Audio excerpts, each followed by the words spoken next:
पश्चिम बंगाल के मुर्शिदाबाद में टीएमसी विधायक जीवन कृष्ण साहा के खिलाफ ईडी की कार्रवाई हुई है। आज ईडी ने छापेमारी की है। इस दौरान विधायक ने अपने घर से कूदकर भागने की कोशिश भी की और ईडी अधिकारियों ने उन्हें दबोच लिया और गिरफ्तार भी कर लिया है।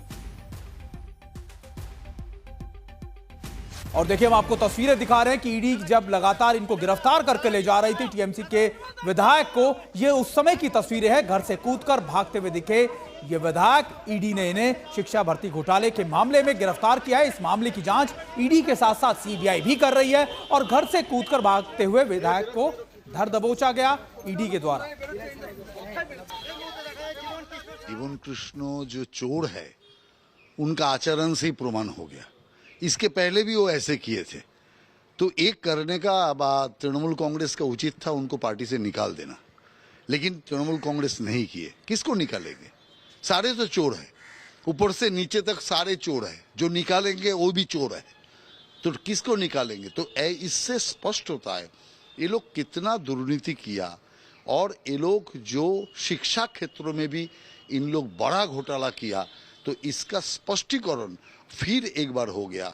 तो हम लोग सब चाहते हैं ऐसा जीवन कृष्ण का माफिक जितना लीडर है सबको गिरफ्तार करके कड़ी से कड़ी शास्ति का बंदोबस्त हो। ये बंगाल का सारे जनता का चाहत है। और देखिए, हम आपको तस्वीरें दिखा रहे हैं उनके घर की। जब ईडी की तरफ से रेड की गई तब जीवन कृष्ण साहा अपने घर से भागते हुए दिखे और ईडी के अधिकारियों ने उन्हें पकड़ा, दबोच लिया और उसके बाद उन्हें गिरफ्तार करके वहां से ले गए। हम आपको तस्वीरें दिखा रहे हैं कि कैसे लगातार ईडी जब इस मामले में इन्वेस्टिगेट करने के लिए जब जीवन कृष्ण साहा के घर पहुंची तब वो भागने की कोशिश कर रहे थे। और हमारे साथ हमारे सहयोगी तपस भी हमारे साथ जुड़ गए। तपस, अभी हमने ये तस्वीरें दिखाई, लेकिन भागने की जरूरत क्यों महसूस की गई? और अगर इस पूरे मामले के बारे में आप ये बताएं कि आखिरकार ईडी इस मामले में किस लेवल पर इन्वेस्टिगेट कर रही है? जी देखिए, 1-2 साल पहले जब सेंट्रल ब्यूरो ऑफ इन्वेस्टिगेशन ने उनके घर पे छापेमारी की थी, तब भी ठीक इसी तरीके से वो भागने की कोशिश कर रहे थे और अपने मोबाइल फ़ोन को पास के एक तालाब में वो फेंक दिए थे। लेकिन बाद में उन मोबाइल फ़ोन्स को बरामद किया गया था, फॉरेंसिक किया गया था, काफ़ी ज़्यादा इन्फॉर्मेशन वहाँ से मिला, रिट्रीव किया गया। और आज अचानक जब इन्फोर्समेंट डायरेक्टरेट के अधिकारी उनके घर पहुंचे, ठीक उसी तरीके से इस बार तो वो दीवार को फांदकर दूसरे छोर पर भागने की कोशिश में थे, लेकिन वो नाकाम रहा क्योंकि आगे जाकर रास्ता नहीं था और जो सुरक्षा बल थे ईडी के साथ, वो जाकर उनको धर दबोचा।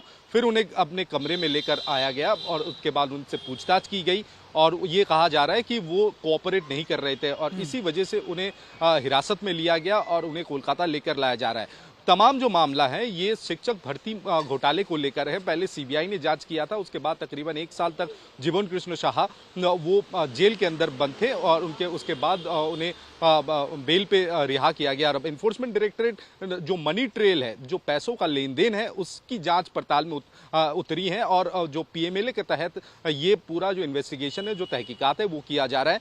जो सूत्रों के मुताबिक जो बताया जा रहा है कि उनके बैंक अकाउंट में काफ़ी सारे पैसों का लेन देन मिला है और जिन लेन देन के बारे में वो सटीक तौर पर कोई जवाब दे नहीं पा रहे और क्या ये पैसा उसी घोटाले का पैसा है, इस बारे में पुष्टि जरूरी है। और उनके अकाउंट से वो सारे पैसे अलग अलग अकाउंट्स में ट्रांसफर भी किया गया था समय समय पर, तो इसलिए अलग अलग जगहों पर आज रेड चलाया जा रहा है। उनके परिजनों के घर पे, उनके जानने वालों के घर पे भी अलग अलग जगहों पर रेड चलाया जा रहा है और आखिरकार उन्हें गिरफ्तार किया गया, कोलकाता लेकर लाया जा रहा है। उन्हें बैंक्सल अदालत में आज पेश किया जाएगा और जिस मोबाइल फोन को वो आज डंप करने की कोशिश में थे, उस मोबाइल फोन को भी बरामद किया गया। उनसे बिल्कुल आपका तपस, बहुत बहुत शुक्रिया तपस। हमें बता रहे थे कि देखिए, दोबारा से ईडी की जो इन्वेस्टिगेशन हुई है वो दरअसल उस मनी ट्रेल को लेकर है जो उनके अकाउंट से लगातार दूसरे अकाउंट्स में पैसे भेजे गए और इसी के चलते दोबारा से ईडी उनसे पूछताछ करने के लिए पहुंची थी। लेकिन उस समय उन्होंने फिर से वही किया, यानी वो ईडी के अफसरों से, अधिकारियों से भागते हुए नजर आए।